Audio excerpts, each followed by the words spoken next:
পাবো কি পাবো না, আল্লাহ তোমার দেয়া সেরা জান্নাত। প্রত্যেকটা সমাজের ভালো এবং মন্দ দিক আছে।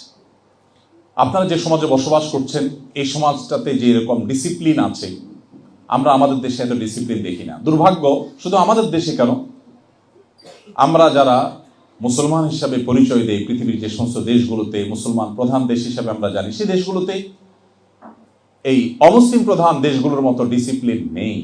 এটা আমাদের জন্য লজ্জার, এটা আমাদের জন্য দুঃখের, এটা আমাদের জন্য বেদনার এবং আত্মসমালোচনার বিষয়। আমরা জানি ইসলাম শৃঙ্খলার কথা বলে।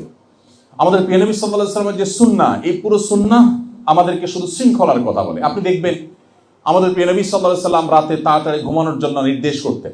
আমাদের দেশে ইসলাম প্রচারের নামে রাত 10টা, 11টা, 12টায় দূর দূরান্তে মাইক লাগিয়ে ওয়াজ মাহফিল করা হয়। আমি ব্যক্তিগতভাবে বিনয়ের সাথে ওয়াজ মাহফিলে যে মাঝে মধ্যে আমাকেও করতে হয়, কিন্তু এর বিরুদ্ধে আমি সোচ্চার যে আমার প্রিয় নবী সাল্লাল্লাহু আলাইহি ওয়াসাল্লাম এভাবে করতে বলেননি।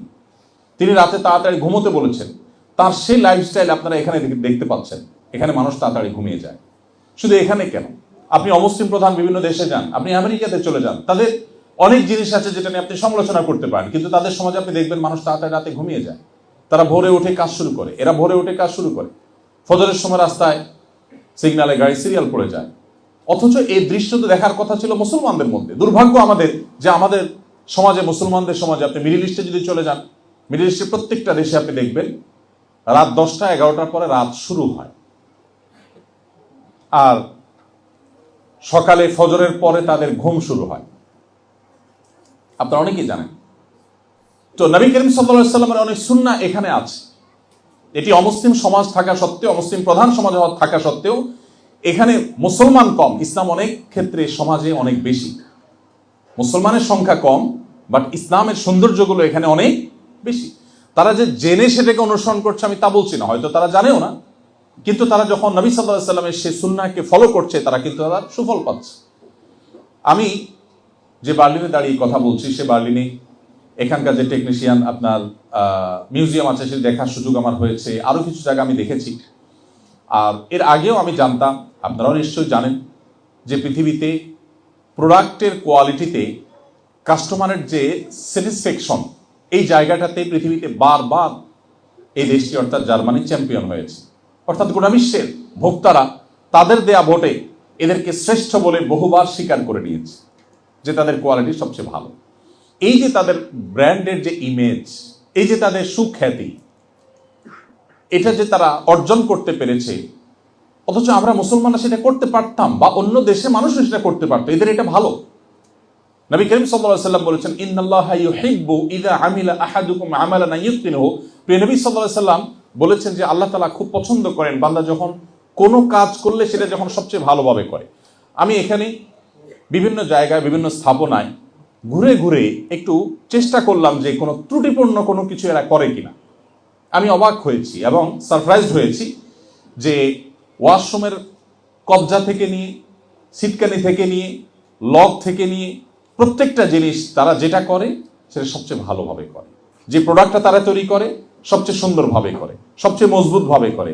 তারা ওই সস্তার চায়না মাল তৈরি করে না। এই কারণে তাদের যে ব্র্যান্ড ভ্যালু দাঁড়িয়েছে, এই জায়গাটাতে ইসলাম আমাকে আসতে বলেছে। এটা অলরেডি এখানে আছে। অতএব এই সমাজের এই ভালো জিনিসগুলো আপনি পিক করতে কোনো অসুবিধা নেই, যদিও আপনার এখান থেকে পিক করারও প্রয়োজন নেই। আপনাকে ইসলামই বলেছে আপনার কোয়ালিটি এনশিওর করতে।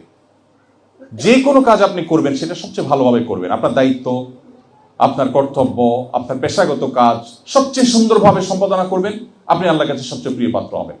অতএব ইসলামটাকে আমাদের এখানে নতুন করে বোঝার সুযোগ হয়েছে। আমরা কোরআন এবং হাদিসে যে কথাগুলো বলা আছে তার অনেকগুলোর ইমপ্লিমেন্টেশন, অনেকগুলোর বাস্তবায়ন, অনেকগুলোর প্রয়োগ এখানে আমরা দেখতে পাচ্ছি। এই যে তারা কোরআন হাদিসের সেই ইমপ্লিমেন্ট এখানে করছে, জেনে হোক না জেনে হোক, বুঝে হোক না বুঝে হোক, তার সুফল তারা পাচ্ছে। সো একজন মুসলমান হিসাবে এই সমাজের ভালো জিনিসগুলো আমাদেরকে গ্রহণ করতে হবে। আমি মাঝে মধ্যে টোকিওতে যাওয়া হয়, জাপানে। প্রবাসী বাংলাদেশি ভাইদের সাথে কিছু সময় কাটাবার সুযোগ হয়। আমি প্রায় সময় আমার সহকর্মীদেরকে বলি, বাসায় পরিবারকে বলি যে আমি দেশে ফেরবার পর আমি ফিল করি যে আমার মধ্যে বেশ কিছুটা পরিবর্তন কিছুদিনের জন্য থাকে। সেটা হলো যে আপনারা জানেন জাপানিরা খুবই সভ্য, খুবই ভদ্র, তারা বিশেষ করে কারোর যেন ডিস্টার্ব না হয়, ব্যাপারগুলোতে তারা খুবই কনসার্ন। পৃথিবীর অন্যান্য উন্নত দেশগুলো, বিশেষ করে জাপানের মানুষের এই সৌন্দর্যটা অনেক বেশি। তারা কথা বললেও মনে হয় ফিসফিস করে কথা বলে। পাবলিক প্লেসে কথা বলার তো প্রশ্নই ওঠে না, সবাই হেডফোন ব্যবহার করে, কেউ কাউকে কোনোভাবে ডিস্টার্ব করে না। তো ওখান থেকে আসার পর বেশ কিছুদিন তাদের সাথে থাকতে থাকতে আমার মনে হয় যে কোরআন হাদিসে একই কথা বলা থাকলেও ওইটার বাস্তব প্রয়োগ দেখার ফলে মানুষ হিসাবে আমার মধ্যে সেটা প্রভাব পড়ে, এবং আমি দেশে আসার পরে কথা বলতে একটু জোরে বলছি কিনা, আশপাশে কারো ডিস্টার্ব হচ্ছে কিনা, খুব বেশি মনোযোগ অটোমেটিক চলে আসে। আপনারা যারা এখানে বসবাস করছেন, এখানকার যে সামাজিক সৌন্দর্য আছে, এদের যে ভালো ভালো গুণ আছে, সেগুলোকে আপনারা অবশ্যই গ্রহণ করবেন এবং সেগুলো দিয়ে আপনারা সাজাবেন নিজেদেরকে। সেই সাথে প্রত্যেকটা সমাজেরই ভালো এবং মন্দ দুই দিকই আছে। কোনো সমাজই পরিপূর্ণভাবে ভালো হয় না, সেটা মুসলমানদের সমাজেও সব কিছু যে ভালো আছে মানুষের মধ্যে তা কিন্তু নয়। সো এখানকার খারাপ জিনিসগুলো যেন আমরা পিক না করি। এখানকার যে জিনিসগুলো শরিয়ার সাথে সাংঘর্ষিক, কোরআন সুন্নাহর সাথে সাংঘর্ষিক, আপনার ওই যে মুসলিম আইডেন্টিটিকে যেটা নষ্ট করতে পারে, সেই জিনিসগুলো অনুগ্রহ করে আমরা কোনো অবস্থায় যেন পিক না করি। আল্লাহ আমাদের সেই তৌফিক দান করুন। সম্মানিত ভাইরা, এরপরে আমি হালাল উপার্জন নিয়ে একটু কথা বলতে চাই। আপনারা অনেকে আছেন যে অনেক মসজিদ মাদ্রাসা আপনারা করেছেন, অনেক দান সাদেক আপনারা করেন, কিন্তু হালাল উপার্জনের পরে আমরা অনেকেই খুব বেশি সিরিয়াস না। অথচ হালাল উপার্জনটা আমাদের নাজাত এবং মুক্তির পূর্ব শর্ত। আমি জানি অনেকে সম্পদের পাহাড় গড়েছেন, কিন্তু হালাল হারাম বাজ বিচার করেন নাই। এখনো অনেক হয়তো করছেন, যেটা আপনি খেয়াল করছেন না।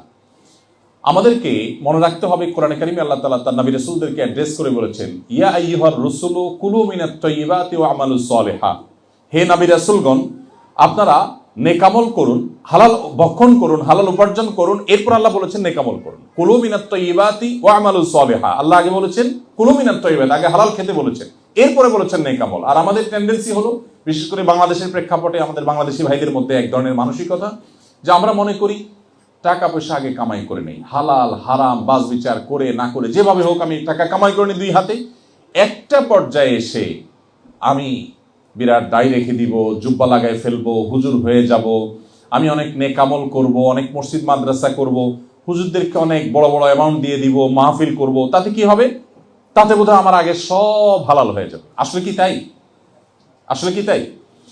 কোনো অবস্থাতেই একজন মুসলমান তিনি হালাল উপার্জনের ক্ষেত্রে কম্প্রোমাইজ করতে পারেন না, তিনি হারামে জড়াতে পারেন না। কারণ যদি আপনি হারামে জড়ান, তাহলে সবচেয়ে বড় যেটি ক্ষতি হবে, তাহলে আপনার ইবাদতের স্বাদ এবং তৃপ্তি নষ্ট হয়ে যাবে, আপনার ইবাদত করতে ভালো লাগবে না, আপনার দোয়া কবুল হবে না। এবং হারাম উপার্জনকারী দেহ, নবী সাল্লাল্লাহু আলাইহি ওয়াসাল্লাম বলেছেন, জান্নাতে প্রবেশ করবে না। আপনি যত নেক আমল করেন, যত মসজিদ মাদ্রাসা বানান, যত হুজুরদেরকে হাদিয়া তোফা দেন, যত মাহফিল করেন, আপনার উপার্জন যদি হারাম হয়, আল্লাহ সুবহানাহু ওয়া তাআলার কাছে আপনি নাজাত বা মুক্তি লাভ করতে পারবেন না। এই জায়গাটাতেও আমাদের মুসলমানিত্বের পরিচয় দিতে হবে। আমাদের বোনদেরকে বলবো যে আপনারা আপনাদের স্বামীদেরকে, আপনাদের অভিভাবকদেরকে, আপনাদের পুরুষ সদস্য যারা আছে পরিবারের, ছেলে হোক, স্বামী হোক, বাবা হোক, তাদেরকে আপনারা হালাল উপার্জনের জন্য সবসময় উৎসাহ দিবেন। হাসান বসরি রহমতুল্লাহি আলাইহি এবং তার সময়কার যে সমস্ত তাবিঈরা ছিলেন, তাদের সময়কার মেয়েদের ব্যাপারে তারা বলেছেন যে তারা তাদের স্বামীদেরকে বলতেন যে বাহিরে যাচ্ছ উপার্জন করতে, যদি হালাল উপার্জন করতে পারো আলহামদুলিল্লাহ, যদি হালাল না পাও তো খালি হাতে ফিরবে, আমরা না খেয়ে থাকবো, তারপর হারামের সাথে কম্প্রোমাইজ করবো না। আমি উদাত্তভাবে আপনাদেরকে আহ্বান করতে চাই যে হালাল উপার্জনের ক্ষেত্রে আমরা যেন নো কম্প্রোমাইজের জায়গায় থাকি। এরপর যে বিষয়টি আমি বলতে চাই, আপনাদের দৃষ্টি আকর্ষণ করতে চাই, তা হলো আমাদের সবারই পরিবারের হয়তো কিছু সদস্য আমাদের সাথে আছেন, পরিবার অন্য যে সমস্ত সদস্যগুলো আছেন তারা কিন্তু দেশে আছেন। অতএব আমরা যেন আমাদের পরিবারের সদস্যদের সাথে ভালো সম্পর্ক রাখি। পরিবারের যে মানুষদের সাথে বন্ধন, এটা মুসলমানদের মধ্যে তুলনামূলকভাবে পৃথিবীর অন্য যে কোনো জাতির চাইতে ভালো আলহামদুলিল্লাহ। অবশ্য সাবকন্টিনেন্টে শুধু মুসলমান কেন, আমাদের দেশের হিন্দু ভাইদের মধ্যেও এই জিনিসটা অনেক ভালো, যে পারিবারিক বন্ধন অনেক স্ট্রং। আমি আপনাদেরকে বলতে চাই যে অনেকে আছেন প্রবাসে আসার পর একটা সময়ে পরিবারের লোকদের প্রতি বিরক্ত হয়। অবশ্য বিরক্ত হওয়ার যথেষ্ট কারণ আছে, কারণ দেশে থাকা আত্মীয় স্বজনের বেশিরভাগই প্রবাসীদেরকে শুধু টাকার মেশিন হিসাবে ট্রিট করেন, জাস্ট টাকার মেশিন। মনে করেন যে তারা শুধুমাত্র টাকা পয়সা দিবেন আর দেশে যারা আছেন তারা বসে বসে খাবেন। আপনারা জানেন যে আমার একটা অর্গানাইজেশন আছে আসুন্নাহ ফাউন্ডেশন। আসুন্নাহ ফাউন্ডেশন থেকে আমরা একটা পলিসি মেনে চলি, সেটা হলো আমরা কোনো অভাবী, কোনো দুস্থ, কোনো গরিব মানুষকে সচরাচর বিশেষ কোনো কেস না থাকলে, যেমন এখন বন্যা যারা ক্ষতিগ্রস্ত হয়েছেন কৃষক, তাদেরকে আমরা মোবাইল ব্যাংকিংয়ের মাধ্যমে 30 কোটি টাকা পাঠাচ্ছি। ইতিমধ্যে বেশিরভাগ টাকা পাঠানো হয়ে গেছে আলহামদুলিল্লাহ, বাকি টাকা অন প্রসেস আছে, চলছে, যাচ্ছে তাদের কাছে।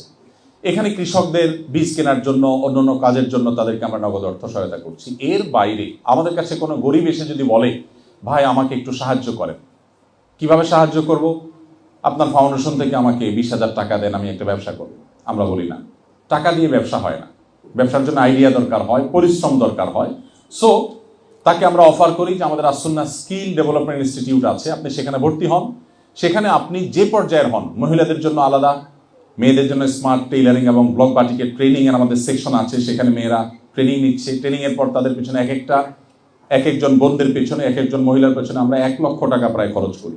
ট্রেনিং এর পর তাদেরকে 100% থাকা খাওয়া ফ্রি করে একটা নামমাত্র টোকেন মানে নেওয়া হয় শুধু তার সিরিয়াসনেসের জন্য, আর সম্পূর্ণ টাকা ফ্রি তাকে দিয়ে ট্রেনিং করানোর পর তাকে বাসায় কাজ করবার উপযোগিতা তৈরি করবার জন্য যা যা লাগে, মেশিন থেকে নিয়ে, সুতা থেকে নিয়ে, কেচি থেকে নিয়ে সব কিছু কিনে আমরা তাকে দিয়ে দিই। এবং তৈরি করার পর তিনি বাসায় গিয়ে প্রোডাক্ট তৈরি করার পর ওই প্রোডাক্টগুলো আমি আমার ফেস ভ্যালু দিয়ে সেল করে দেওয়ার চেষ্টা করি। আমাদের বিভিন্ন প্রোগ্রামে, বিভিন্ন ইভেন্টে আমরা তাদের স্টল করে দিই, তারা তাদের মালগুলো বিক্রি করে তারা টাকা নিয়ে যান। এভাবে আমাদের বোনদেরকে আমরা স্বাবলম্বী করার চেষ্টা করি। পুরুষকেও যদি অভাবী আসে, আমরা বলি তুমি যদি অশিক্ষিত হও, স্বল্প শিক্ষিত হও, তুমি আমাদের ড্রাইভিং স্কুলে ভর্তি হয়ে যাও। তোমার যদি আগ্রহ থাকে সেক্ষেত্রে আমার সে প্রশিক্ষণ আছে, সেখানে ভর্তি হয়ে যাও। তুমি যদি এইচএসসি কমপ্লিট করে থাকো তাহলে আমাদের কম্পিউটার বিভিন্ন কোর্স আছে, স্মল বিজনেস ম্যানেজমেন্ট কোর্স আছে, অফিস ম্যানেজমেন্ট কোর্স আছে, অ্যাকাউন্টিং এর উপরে কোর্স আছে, সেগুলো করো।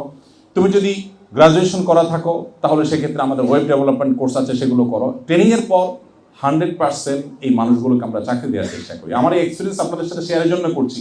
আপনারা প্রবাসী হিসাবে আমি জানি আপনাদের দিকে দেশে শত শত মানুষ তাকিয়ে আছে, পুরো গ্রামের মানুষ তাকিয়ে আছে, শুধু আত্মীয় স্বজন না। কেউ ডিমান্ড করছে একটা মোবাইল, কেউ ডিমান্ড করছে যে আপনি তাকে একটা বাইক কিনে দিবেন, কেউ হয়তো ডিমান্ড করছে তাকে আপনি কিছু ক্যাশ টাকা দিবেন।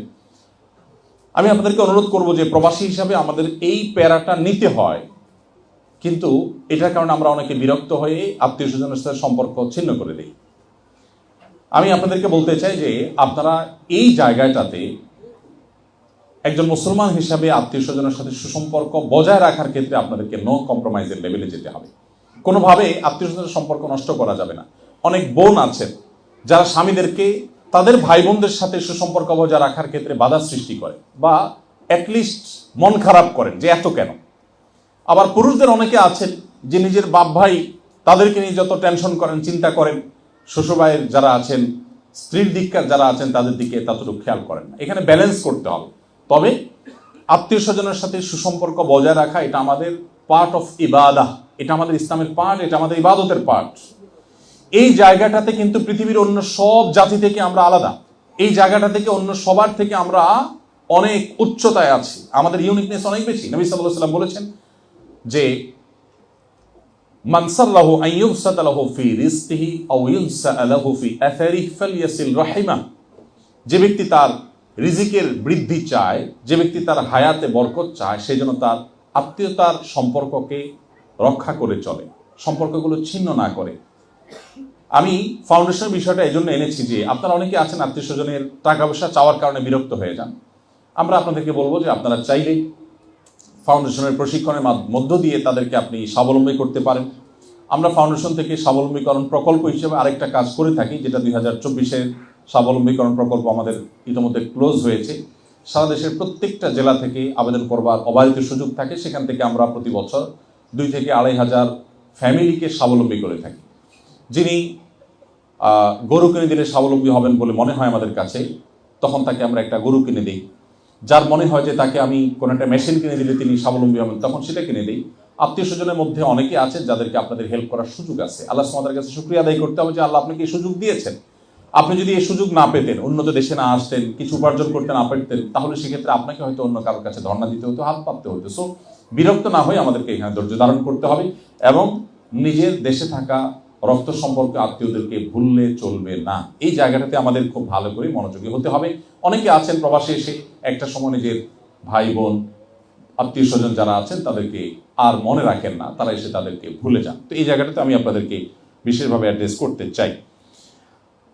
আর আমি আমাদের মায়েদেরকে একটু অ্যাড্রেস করে বলতে চাই, বোনদেরকে অ্যাড্রেস করে বলতে চাই যে আপনাদের দায়িত্ব অনেক বড়। আপনারা যারা এখানে আছেন, আপনাদের ছেলে মেয়েরা আছে, আপনাদের দায়িত্বে সামান্য একটু অবহেলার কারণে যদি আপনার সন্তানটা একটু বিপদগামিতার দিকে চলে যায়, তো আল্লাহ সুবহানাহু ওয়া তাআলার কাছে এই জবাবদিহি করা বড় কঠিন হবে, বড় কঠিন হবে। আমি অনেক দেশে দেখেছি আমাদের প্রবাসী বাংলাদেশিদের যে তাদের সন্তানদের আইডেন্টিটি তারা মুছে ফেলে দিয়েছেন। এবং নবী সাল্লাল্লাহু আলাইহি ওয়াসাল্লামের সেই হাদিসটি আপনারা নিশ্চয়ই শুনেছেন, বারবার নবী সাল্লাল্লাহু আলাইহি ওয়াসাল্লাম বলেছেন, কুল্লু মাউলুদিন ইউলাদু আলাল ফিতরা, প্রতিটি মানুষ, প্রতিটি শিশু জন্মগ্রহণ করে ইসলামের উপরে। কোনো শিশু কিন্তু অমুসলিম হয়ে জন্মগ্রহণ করে না। সো প্রত্যেকটা শিশু বাই বর্ন মুসলিম, ইল্লা আন্না আবওয়াহু ইউহাউবিদানিহি আও ইউনাসসিরানিহি আও ইউমাজ্জিসানিহি, তবে তার বাবা মা, শিশু যদি কখনো বিপদগামী হয়, ইসলাম থেকে বিচ্যুত হয়ে যায়, তার জন্য পরিপূর্ণ দায় বেশিরভাগ ক্ষেত্রে বাবা মায়ের। কোনো কোনো ক্ষেত্রে বাবা মার শত প্রচেষ্টা সত্ত্বেও সে বিপদগামী হয়, সেটা ভিন্ন। তবে বেশিরভাগ ক্ষেত্রেই বাবা মার দায়িত্বশীলতার অভাবে, তাদের ভুল সিদ্ধান্তের কারণে, ভুল পদক্ষেপের কারণে তাদের সন্তানরা বিপদগামী হয়। সো মায়েদেরকে বলতে চাই, আপনার সন্তানের মধ্যে ঈমানের বীজ বপন করা, তার মধ্যে ইসলাম সম্পূর্ণরূপে তার মধ্যে ধীরে ধীরে গড়ে তোলা, ইসলামের মধ্য দিয়ে তাকে বড় করা, এটা আপনাদের অনেক বড় একটা দায়িত্ব।